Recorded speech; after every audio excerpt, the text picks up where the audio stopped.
შაქარს, ატკბობს ამ შაქარს და ეს რა არის იცით ეს კახელ მოსახლეობას ასმევს რომ ეს აუტკივარი თავები აუტკიოს ისევე რა. ხვდებით ხო რა ის სახლა, ხო? ძალიან სათნო და კეთილ ადამიანს რო თამაშობს, ეგრე არ არის ვიფასო მეგობრებო.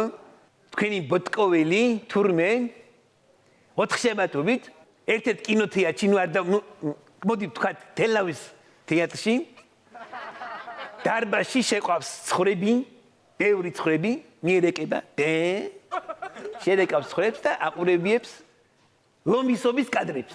აი ეს არის თქვენი გიორგი ბოტკოველი. ბატონო ირაკლი, ქვეყანაში აშკარად იმატა კრიმინალმა. მაინტერესებს რა არის თქვენი აზრით ამის გამომწვევი მიზეზი და თქვენ როგორ შეაფასებდით ამას? თავი ხო რა თქვენ, თქვენ თავი იქნება ისე რა, თქვენ თავი იქნება.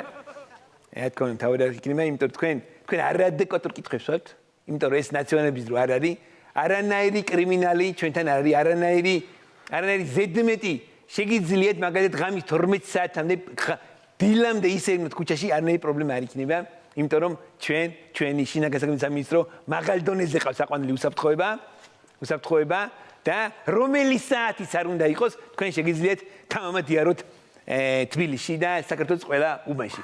აი ხა მაგალითად რომელი საათია? ვა, საათი აღარა მაქვს ხელზე.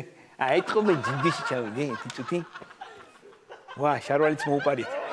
შარვალიც მოუპარეს, ამათი დიდი სკვატური. ბიჭო, დარეკე ერთი რა შეიძლება. მაგრამ ძალიან საინტერესო ჩართვა ქონდა ბატონ ირაკლი ღარიბაშვილის